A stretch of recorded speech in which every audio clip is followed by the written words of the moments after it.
Querido Deus, nós te agradecemos pela alegria de podermos estar em Tua casa, louvar o Teu nome por nos dar a oportunidade de, nesta ocasião, iniciar o quarto trimestre de 2021 e, nesta feita, falar acerca desta figura ilustre neotestamentária, saber o apóstolo Paulo. Nos dê da Tua graça, da Tua inspiração e sabedoria, de modo que aquilo que aqui produzirmos, de fato, surta efeito nas pessoas que ouvirão estas ministrações. Esta bênção nós pedimos a Ti em nome de Jesus. Amém.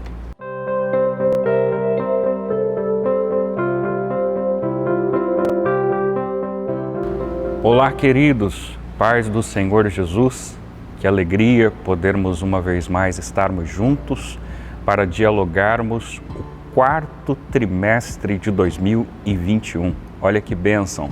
Estamos findando este modo trimestral do corrente ano e nesta feita dialogaremos durante este período 13 lições onde a personagem principal é a figura do apóstolo Paulo. Percebam, aqui está em minhas mãos o novo material e o pastor Elienay Cabral vai discorrer a partir de uma perspectiva. Lições da vida e ministério do apóstolo dos gentios para a Igreja de Cristo.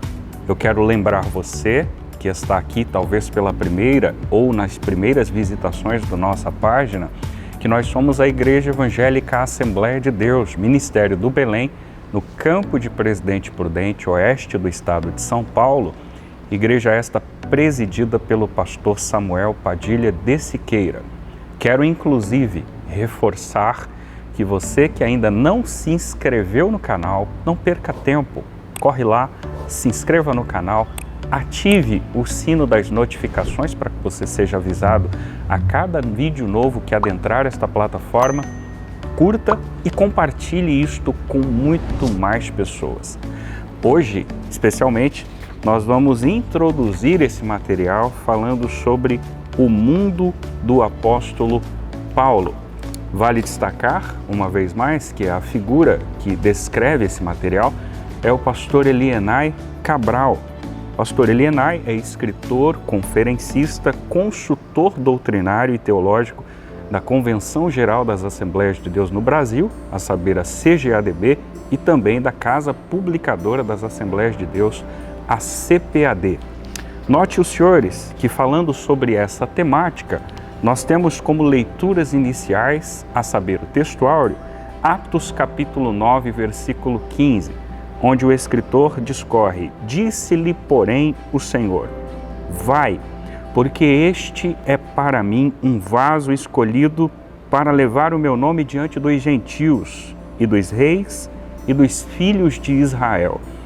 A verdade prática, por sua vez, afirma, segundo a sua soberana vontade, Deus usa as circunstâncias para fazer uma grande obra.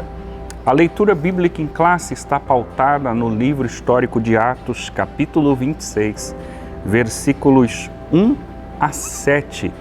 E eu quero lembrar você que deve assistir essa nossa aula de hoje até o final, uma vez que hoje nós temos uma participação especial que não se dará só nessa lição, mas durante todo este trimestre.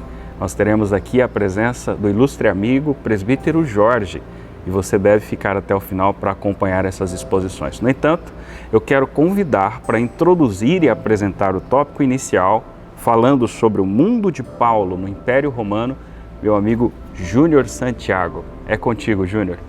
A paz do Senhor, Diego, e a paz do Senhor, meus irmãos. É uma bênção poder compartilhar com vocês de mais um trimestre aí. E nessa feita ainda com companhia de um amigo que a gente vem comentando já há algum tempo com vocês, que quando o assunto é Paulo, a gente recorre aos universitários, né? Então eu sempre peço a ajuda do Jorge aqui nos assuntos paulinos e, portanto, é uma honra para a gente ter a companhia do nosso amigo. Bom, para começar essa lição falando sobre o mundo de Paulo, o pastor Elienay Cabral, inclusive, que é um ótimo escritor do qual eu gosto muito, ele fala sobre Paulo como sendo alguém vocacionado para levar o nome de Jesus diante dos gentios. É basicamente a letra do que fala Atos, capítulo 9, 15. e que demonstra, na verdade, o cerne daquilo que Paulo fez. Levou o Evangelho de Cristo a horizontes muito maiores, mais amplos, alcançando inclusive o que nós poderíamos dizer que todo mundo conhecido da época. Todo mundo que era trilhado pelo Império Romano, aquela região geográfica que tinha influência direta do governo romano e que basicamente era todo o mundo civilizado da época, Paulo alcançou através do seu ministério. Bom, o que a gente pode depreender do primeiro tópico aqui, sobre o mundo de Paulo no Império Romano? Vocês vão entender que o que antecede esta formação deste mundo do qual Paulo reside é aquela popular página branca entre o Velho e o Novo Testamento. Na verdade, nas Bíblias mais antigas são 4 folhas brancas, simbolizando 400 anos de silêncio de Deus por meio de profetas. Mas esses anos não foram silenciosos assim. Eles, na verdade, foram silenciosos em relação ao período profético. Porém, foram anos extremamente turbulentos. A história se moveu e o mundo todo agiu e teve muita coisa acontecendo, principalmente nos 150 anos antes de Cristo. E aí esse período fez com que o mundo todo passasse a adotar uma nova língua, a grega, o grego no caso, a adotar novos costumes, principalmente os provindos aí da cultura grega miscigenada a raízes persas, a toda aquela história da humanidade culminou num processo de civilização do mundo, principalmente o mundo oriental, e trouxe um cenário perfeito para que Cristo viesse.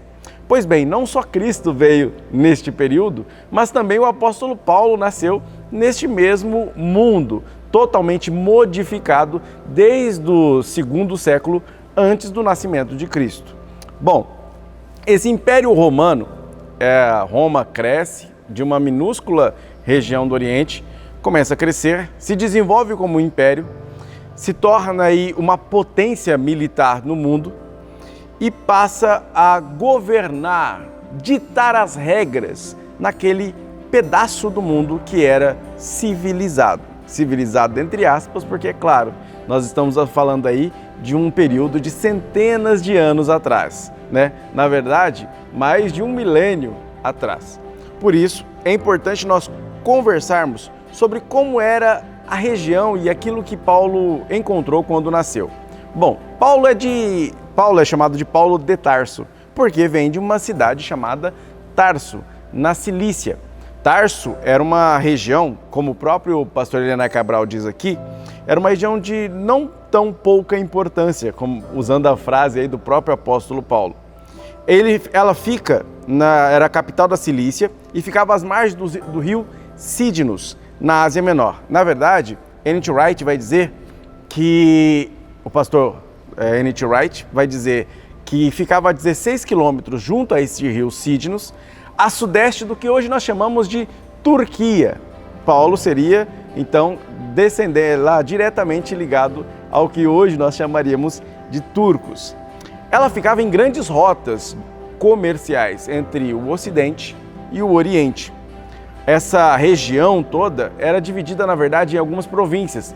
Por isso se fala muito de Ásia Menor, Bitínia. São regiões onde o comércio se estabelecia. Bom, no caso Tarso, era uma região que tinha muita relação comercial, mas também era uma região estratégica militar. Generais como Alexandre o Grande, Júlio César, já tinham reconhecido a importância dessa cidade. Talvez Tarso seja uma cidade que, no período em que Paulo estava lá, um pouco antes, seja uma cidade tão estratégica que ela chegava a rivalizar em importância estratégica com Roma. Tarso, ela teria o tamanho mais ou menos do que seria Curitiba hoje, né? O que não é pouca coisa. É muita coisa, principalmente quando ligado à época. Todo o Império Romano tinha 50 milhões de pessoas. Né? E você pode avaliar assim que todo o Império Romano seria do tamanho da Itália hoje. Assim, esse mundo civilizado se concentrava em uma região muito pequena e cheia de negócios, e também impregnada da filosofia grega. Ali havia grandes homens, filósofos, o que nós poderíamos chamar hoje de antropólogos, historiadores, mas que na época tinham outros nomes, que eram mais ligados a essa ideia de sabedoria, de ser sábios, de ser filósofos, de ser matemáticos. E esses grandes homens se concentravam em grandes cidades, no caso, também em Tarso. Havia também um contexto político ali, não só em Tarso, mas em todo o Império Romano. Júlio César, o famoso Caio Júlio César, ele morreu e foi proclamado divino após a sua morte. Augustus, seu filho, proclama ele como um ser divino e, lógico, adota o termo filho de Deus. Augusto passa a querer ser chamado de filho de Deus e também ser chamado de Kyrios, Senhor. Na verdade, Augusto queria ser chamado de Kyrios ou Kyrios, Senhor dos Senhores. Mas esse não é o título de Augusto, porque na verdade Paulo, quando cresce, vai confrontar este título, dizendo que o verdadeiro Kyrios não é Augusto, mas sim Jesus. É este contexto político, filosófico que permeia toda a vida do apóstolo Paulo, desde o seu nascimento na capital da Cilícia, Tarso, até mesmo a sua morte na capital romana. Bom, nós entendemos mais de onde vem o apóstolo Paulo. Agora, importante para acelerar esse primeiro tópico, é que a geografia do local permitia, e de forma maravilhosa, como dizemos, Deus cronometrou o tempo da vinda de Cristo e também da vinda do apóstolo Paulo nesse sentido, é que toda a região geográfica em que Paulo habitou era permeado de estradas, que inclusive não eram só de construção romana, mas se você lembrar, tanto gregos quanto persas tinham o costume de construir estradas. Mas a Via Egnatia, que é uma via que foi construída no segundo século antes de Cristo, ela era cheia de rotas comerciais pavimentadas e muito bem pavimentadas. O próprio pastor Leonel Cabral cita isso, que havia cerca de 300 mil quilômetros, sendo 90 mil quilômetros só de estradas boas para se viajar.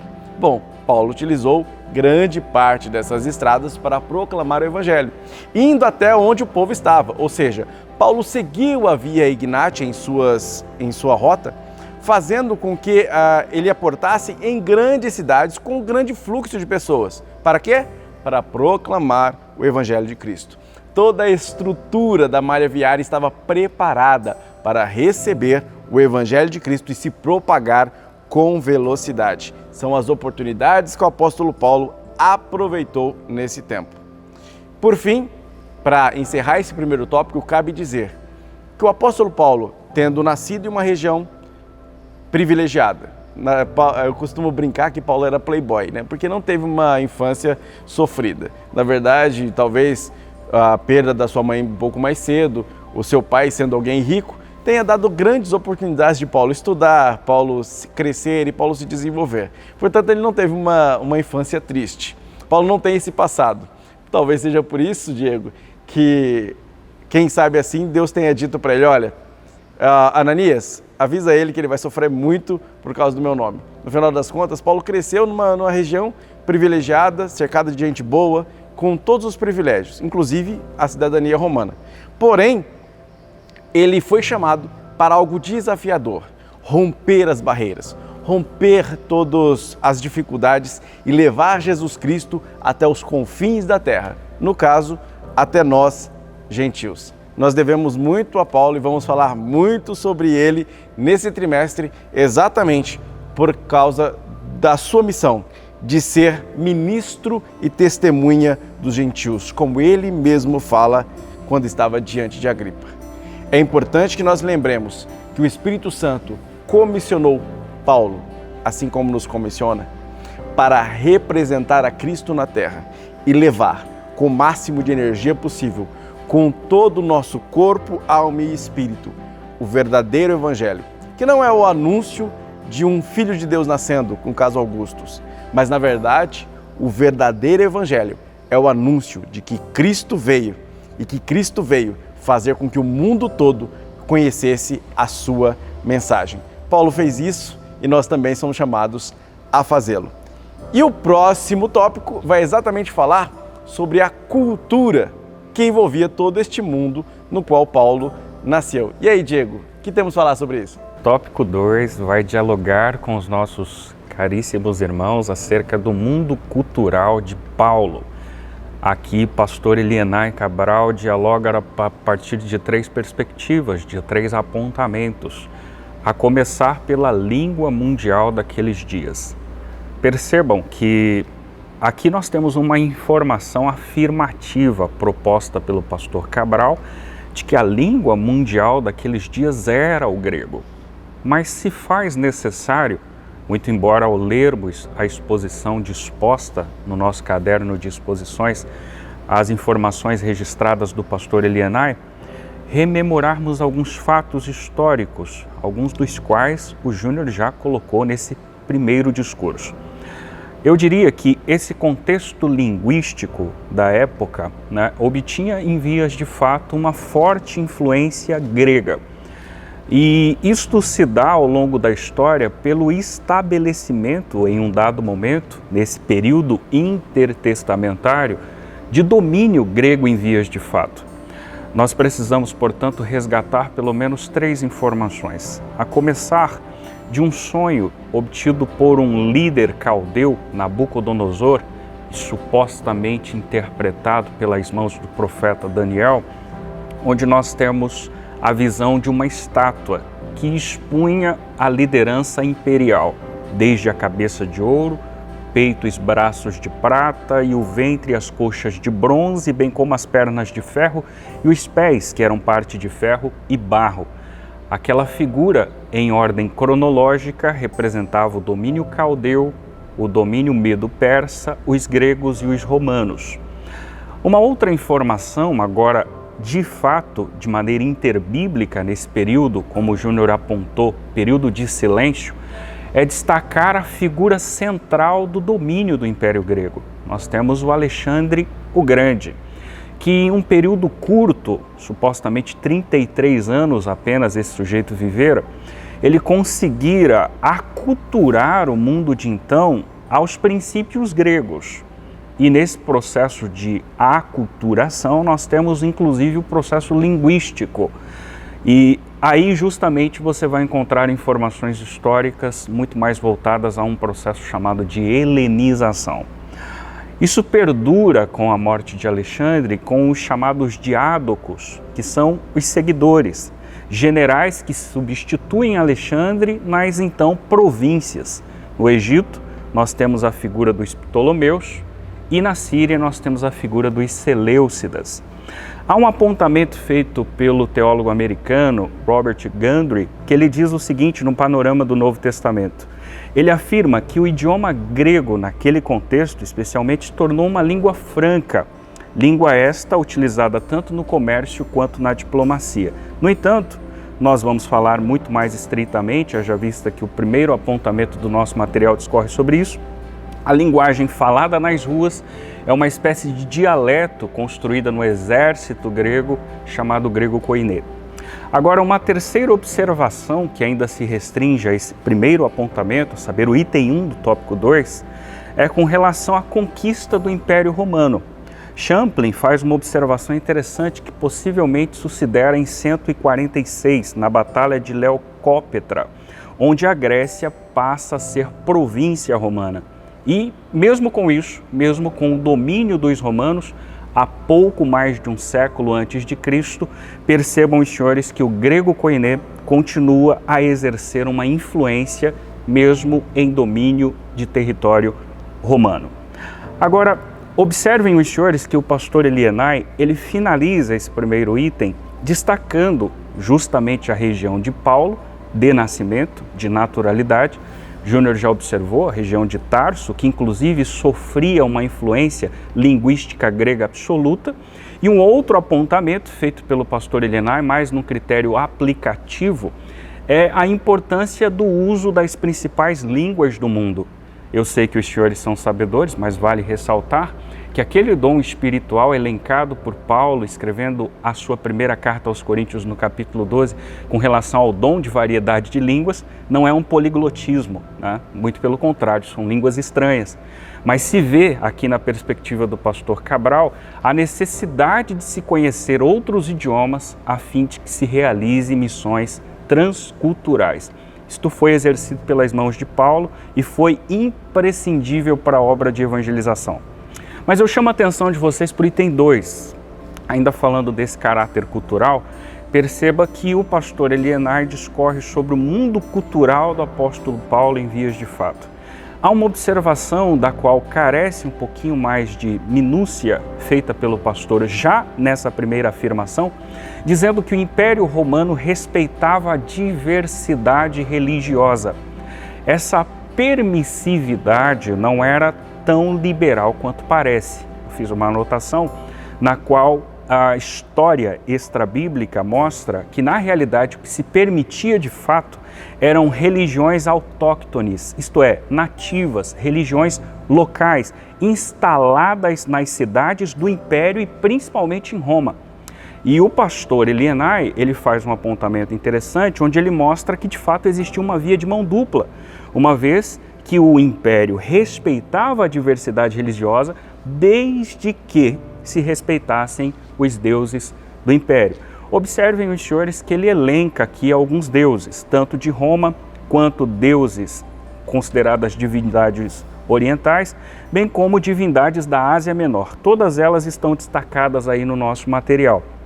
Mas eu finalizo esse item 2 observando uma outra fala do pastor Elienay, onde ele diz o seguinte: a realidade atual das diversidades culturais e religiosas pode abrir caminhos para que de maneira inteligente evangelizemos. Quando eu observo isso, eu trago a fala para um contexto odierno, contemporâneo e local, por que não dizer nacional? Haja vista que constitucionalmente o nosso país é laico. E o fato dele ser laico, o nosso Estado o ser, não ter uma religião oficial, não o caracteriza como um Estado antirreligioso. Pelo contrário, nosso Estado não é laicista, porque se o fosse, caracterizaria-se como um Estado que assume uma postura de intolerância religiosa, e essa postura religiosa seria, digamos que, pejorativa. Agora, observe que isso, portanto, para nós é muito interessante, porque uma vez que o Estado é laico, ele permite que inclusive a nossa crença seja propagada. Portanto, nós temos liberdade de expressão, você pode discutir essa liberdade ou colocar aspas entre elas, mas o fato é que ela existe constitucionalmente e nós podemos usar ela positivamente. O terceiro item do tópico 2 fala sobre a influência da filosofia grega. Aqui, notem os senhores que o pastor Elienay, ele destaca que especialmente o gnosticismo era muito forte e acabara influenciando o pensamento de muitos cristãos daqueles dias. Interessante que quando você vai ler a respeito da etimologia da palavra gnosticismo, embora o sufixo encerre com ismo e dê a ideia de uma doença, o prefixo é gnosis, que significa conhecimento. Olha que fator contraditório. O mesmo autor que acabei de citar, o Albert Gundry, ele vai dizer que essa seita toma corpo no final do primeiro século e ela atribui a matéria ao mal e o espírito ao bem.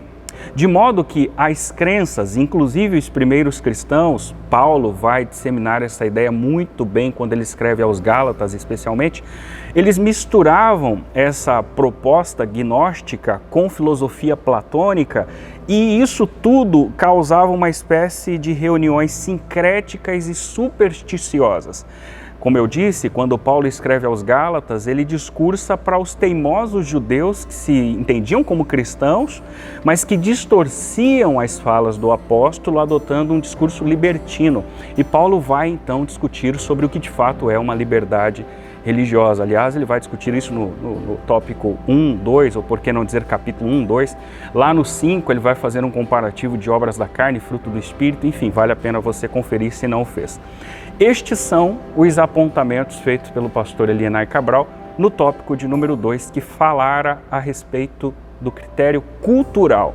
Mas eu quero agora convidar vocês para ouvirem uma exposição do tópico de número 3 com a pessoa do nosso amigo Jorge. Ele é um ávido leitor dessa figura paulina e ele vai discutir o tópico 3, que fala sobre o mundo religioso de Paulo. É contigo, caro Jorge. Olá, meus amigos, para mim é um prazer muito grande. Eu gostaria de, antes de mais nada, deixar um agradecimento especial aqui ao pastor Samuel Padilha, nosso pastor presidente. Agradecer também ao meu pastor local, o pastor Carlos Padilha. E agradecer também, aqui é um prazer também já estar junto com os meus amigos aqui, o Diego, ao Júnior também, é um prazer e uma alegria muito grande, tá bom?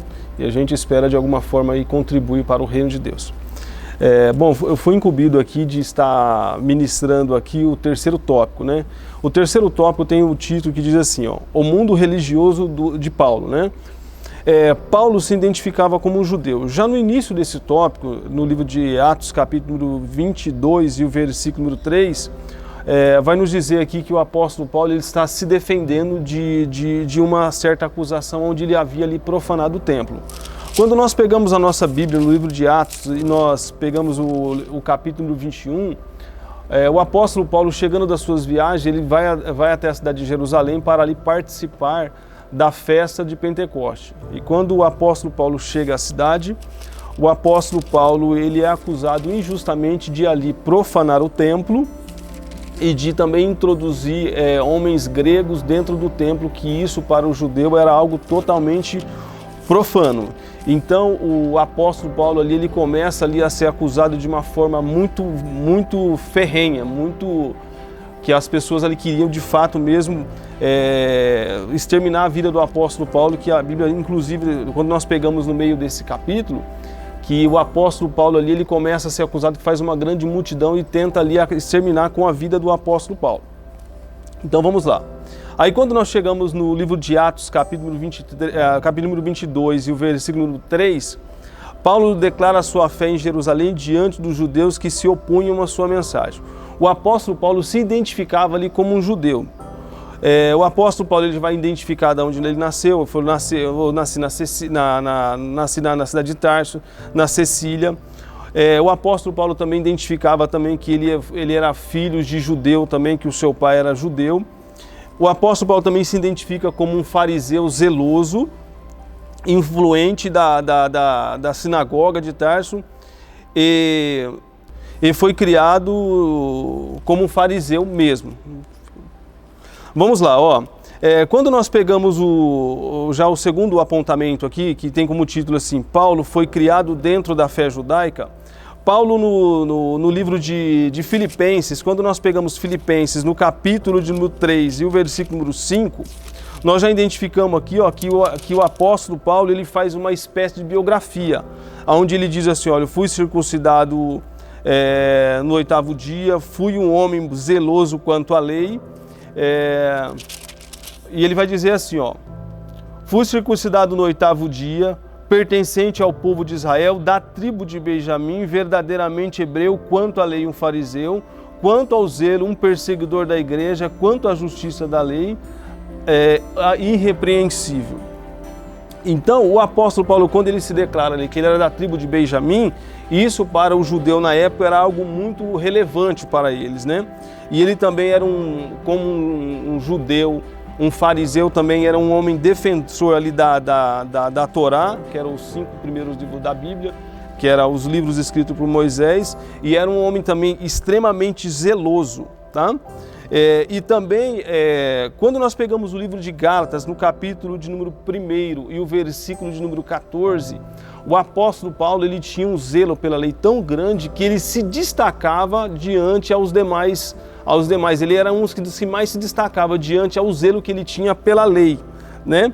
E quando nós pegamos aqui também as bases de ensinamento do apóstolo Paulo, o apóstolo Paulo foi ensinado aos pés de Gamaliel, ou seja, Gamaliel foi um dos homens mais nobres que era detentor ali do conhecimento da lei. Então, ele tinha como seu instrutor aqui Gamaliel. Então, ele era um conhecedor dos ritos, das leis e das regras, e diante de todo o santuário e tudo que aquilo regia a fé judaica, o apóstolo Paulo ele tinha ali toda uma base muito sólida e uma base muito da melhor que se tinha na época de como ensinamento foi aquilo que o apóstolo Paulo ele teve, porque foi passado ali pelos seus pais, né, que introduziu ele, levou ele para aprender ali aos pés de Gamaliel. E quando nós pegamos ali o terceiro apontamento, que tem como assim, o título assim, o mundo, palco da mensagem de Paulo aos gentios. Quando nós pegamos o livro de Atos, capítulo de número 11 e o versículo 19, nós vemos que ali o que estava acontecendo. Quando houve o povo de Deus, quando na morte de Estevão, o povo judeu foi dispersado, eles se uniram em Antioquia e começaram ali pregar e falar da palavra de Deus. Eles começaram a se comunicar, a se falar somente entre os judeus. E eles não entendiam que, na verdade, o aspecto da salvação não ficava restrito só apenas aos judeus, mas era também para o gentio. E os discípulos de Jesus demoraram a entender isso, que, na verdade, a salvação não ficava restrito somente aos judeus, mas também para os gentios. E quando nós pegamos aqui, quando o Senhor convocou Paulo, o chamou pelas características do que precisava para disseminar o evangelho no mundo gentílico. As culturas romanas e gregas de Paulo adquiriu, dava-lhe condições para peregrinar no mundo gentil. Ou seja, quando o apóstolo Paulo foi convidado ali, ele foi chamado pelo próprio Cristo ali a propagar o evangelho ao gentio, não foi um acidente, foi algo que estava nos planos de Deus. E o que o apóstolo Paulo teve como algo que facilitou ali a propagação do evangelho foi a sua bagagem cultural que o apóstolo Paulo tinha, porque o apóstolo Paulo ele era versado na língua grega, no hebraico, e também ele também era um homem criado em outras culturas também, porque o apóstolo Paulo ele também tinha conhecimento da helenização, onde ele falava a língua grega. Então nisso o apóstolo Paulo teve muita facilidade, porque quando nós pegamos ali aonde o apóstolo Paulo ali ele abriu igrejas, nós pegamos a região da Galácia, da Acaia, da Ásia Menor e por aí vai. O que acontece? O apóstolo Paulo pregou para pessoas de diferentes classes sociais. O apóstolo Paulo conseguiu pregar e ser muito próspero também em pessoas de falas diferentes, costumes diferentes, e isso o apóstolo Paulo teve muita facilidade devido ao seu conhecimento. E algo que vale a pena aqui ser apontado, que inclusive o escritor Elianar Cabral ele frisou aqui, quando o apóstolo Paulo chega na cidade de Atenas. Quando nós pegamos a nossa Bíblia no livro de Atos, capítulo de número 17, nós já identificamos que o apóstolo Paulo, ele tem uma facilidade muito grande em estar pregando ali, porque o apóstolo Paulo ele chega, porque o apóstolo Paulo sai na cidade de Bereia, ele está acompanhado dos seus companheiros. O apóstolo Paulo desce para a cidade de Atenas ali sozinho. Quando o apóstolo Paulo chega em Atenas, Atenas era o berço intelectual da humanidade, era os berços dos grandes filósofos. E quando o apóstolo Paulo ele vai começar a caminhar naquela cidade, que era uma cidade totalmente idólatra, a Bíblia diz que ele tem muita facilidade em se comunicar ali. Por quê? Porque, inclusive, quando nós pegamos a nossa Bíblia no livro de Atos, capítulo de número 17, e no versículo de número 28, ele faz uma citação a Epidêmenes, que foi um poeta daquela época, que o versículo vai dizer assim, pois nele vivemos e nos movemos e existimos, como disseram alguns dos poetas de vocês. Também somos descendência dele. Ou seja, o apóstolo Paulo estava ali, ele era um homem fariseu, convertido ao cristianismo, mas que também tinha conhecimento dentro da cultura ali ateniense. Então, o que vale a pena aqui ser destacado, que o apóstolo Paulo foi um grande homem de Deus, que foi um homem versado em outras culturas, foi um homem estudioso, porque quando nós pegamos a nossa Bíblia no livro de 2 Timóteo, nós vemos que o apóstolo Paulo, quando ele manda uma carta para Lucas, ele pede para mandar os rolos e também os seus livros, ou seja, o apóstolo Paulo foi um homem que sempre tinha intimidade com os livros e era uma pessoa que estava sempre em busca de conhecimento. Então, o que nós aprendemos com isso?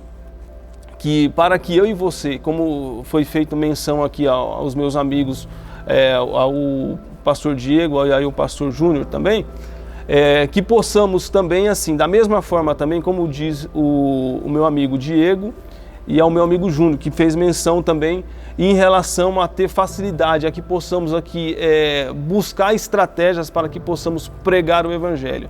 Assim como o apóstolo Paulo chegou diante a Atenas, uma cultura totalmente diferente, e ele ali propagou o Evangelho, que possamos também buscar novas estratégias, que possamos também nos identificarmos também na relação a usar os novos mecanismos. Hoje nós temos aqui as redes sociais, que pode ser usada também para a propagação do Evangelho, e que possamos também sempre ter o compromisso com o genuíno Evangelho, porque este é o Evangelho que muda a vida de pessoas. Então, que possamos aqui ser pessoas preparadas, assim como foi o apóstolo Paulo. O apóstolo Paulo, ele tinha a presença de Deus em sua vida, foi um homem chamado e vocacionado pelo próprio Jesus, mas também foi um homem, também fez a sua parte.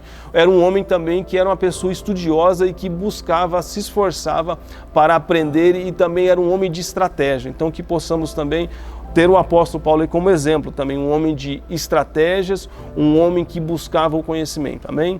Esta é a minha participação, e desejo que Deus esteja abençoando a vida dos queridos irmãos, em nome de Jesus. Muito bem, meus irmãos, nós chegamos, portanto, à primeira conclusão do quarto trimestre, onde falamos sobre o mundo do apóstolo Paulo, e cabe o Júnior destacar que a cultura geral, como diz o pastor Elienay, que Paulo adquiriu ao longo da vida, tornou capaz de enfrentar os oponentes do Evangelho com dois destaques aqui: ousadia e ciência. Percebam, os senhores, prefiro finalizar dessa forma, que nós precisamos ter muito cautela e muito cuidado quando o nosso índice de criticidade vai para um caminho destrutivo com relação àqueles que se preocupam em estudar, em se aprimorar, teológica ou humanamente falando, até filosoficamente falando. Haja vista que, quando você olha para as páginas neotestamentárias, você se depara com 27 livros, mas percebam, os senhores, que aproximadamente 50% levam a biografia de Paulo. Paulo escreve 13 cartas neotestamentárias. Com muito respeito aos outros escritores, essa fala não os deprecia, mas percebam, os senhores, o quão foi importante esse preparo intelectual, humanístico e filosófico de Paulo para conseguir, inclusive, alcançar, né, Júnior, os confins da terra, tendo em vista que quando ele inicia o seu ministério, digamos que supostamente Jerusalém, Judeia e Samaria já haviam sido alcançadas, mas Paulo, com esse preparo, consegue atingir o então confins da terra. Aliás, pastor Elienay diz: o mundo do apóstolo foi o que Deus lhe abriu para que comunicasse o Evangelho de Cristo. Possamos guardar essas informações riquíssimas, a priori apresentadas a partir da perspectiva de Paulo, e possamos inclusive nos aprimorar para levar o Evangelho a quem quer que seja. E se você tem esse dom, esse talento, se você é um poliglota, utilize esse dom que você tem para inclusive realizar missões transculturais, porque o ID está aberto, é uma ordem imperativa dada por Cristo em Marcos 16:15 e contempla a todos, indistintamente, quer num aspecto familiar, quer num aspecto municipal, regional, nacional ou internacional. Faça a obra de Deus. Eu acho que essas são as exposições que nós podemos contribuir com vocês na aula de hoje, né, Júnior? Vale destacar que você que não fez, se inscreva no canal, deixe o seu like, compartilhe esse vídeo e leve a palavra de Deus para muito mais pessoas. Não é isso, Júnior? É isso aí, pessoal. E eu confirmo aquilo que o pastor Diego disse, incentivando você, professor. Se especialize, vá além da lição, estude mais, se aprofunde. A gente costuma brincar, a gente indica muitos livros aqui. Eu gosto de indicar esse cara aqui, ó, Paulo Homem. O Mundo e Deus Falou na Língua dos Homens. É um dos meus livros preferidos de introdução à Bíblia. Estude, conheça o mundo de Paulo, que Paulo fala, e quem era Paulo, através de outros livros. E assim, toda vez que você ler sobre Paulo na Bíblia, você vai conseguir entender como ele era apaixonado pela palavra de Deus e também pelo próprio Jesus, pela figura de Jesus, pelo Evangelho. E eu encontro vocês na próxima lição, né, Diego? É isso aí, pessoal. Até mais. Nos vemos na próxima aula, se Deus quiser. Forte abraço.